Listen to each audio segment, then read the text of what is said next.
ሰላምና ጤና ይብዛላችሁ ለቻናሌ ቤተሰቦች። ዛሬ የልባችንን ጤናማነት ለመጠበቅ የሚያስችለንን የጁስ አይነት ወደ እናንተ አቀርባለሁ። ተመልከቱ።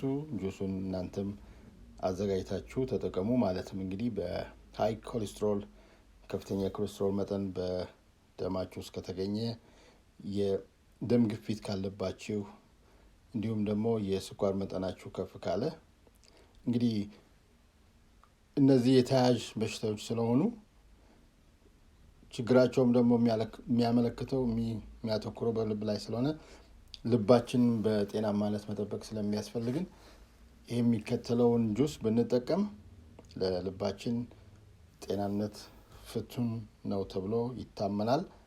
የሚገቡት ንጥረ ነገሮች ያው ጤናማ እንደሆኑ የተነገረላቸው ናቸው። እንግዲህ ዝርዝራቸውን እዚህ ታገኛላችሁ። ሌላውን በምስሉ ላይ ታያላችሁ። አዘጋጀቱም ደግሞ እንደሚከተለው ነው።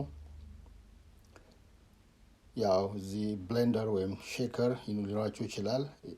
እቺ መሳሪያ በጥበጫዋ በ$35 $40 ልትገኝ ትችላለች። ከዚህም የተሻለ ልታገኙ ትችላላችሁ።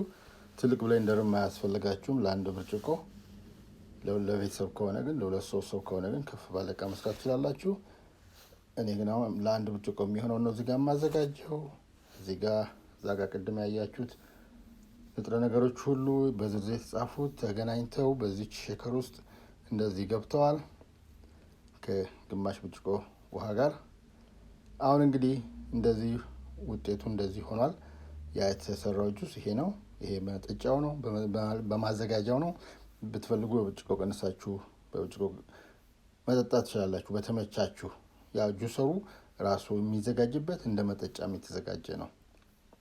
እንግዲህ ይሄ ፍቱን ነው ተብሎ ይታመናል ለደም ስራችንን ለማጽዳት ከሃይ ኮሌስትሮል። ምክንያቱም እንዳልኳችሁ በእድሜ መግፋትና ከአመጋገብ ከተለያዩ በሽታዎችም የተነሳ የደም ስራችን ይጠባል። ለምን ፋት ጮማ ደም ስራችን ውስጥ ቢልድ አፕ ያደርጋል፣ ይከማቻል እና በዛን ሰዓት ደማችን እንደፈለገ እንዳይዘዋወር ይዘጋዋል። ብሎም ብሎክ ካደረገ እንግዲህ እንደ ሃርት አታክ፣ ስትሮክ የመሳሰሉት ከዛ ይመጣሉ ማለት ነው። ያ እዛ ደረጃ ሳንደርስ ይሄን ጁስ በሳምንት 3 ጊዜ ብንወስድ መልካም ነው እና አዘጋጅታችሁ እንደምትጠቀሙ ተስፋ አደርጋለሁ። አዘጋጀቱ እጅግ በጣም ቀላል ነው። በ5 ደቂቃ ውስጥ ከ5 እስከ 7 ደቂቃ ውስጥ ባለው ጊዜ ውስጥ ማዘጋጀት ትችላላችሁ እና ጁሱ ደግሞ ጣዕሙም አፕል ስላለው አፕሉ ጣዕሙን ቆንጆ አድርጎ ያመጣዋል። ይህን ይመስላል እንግዲህ። ተባረኩ ባይ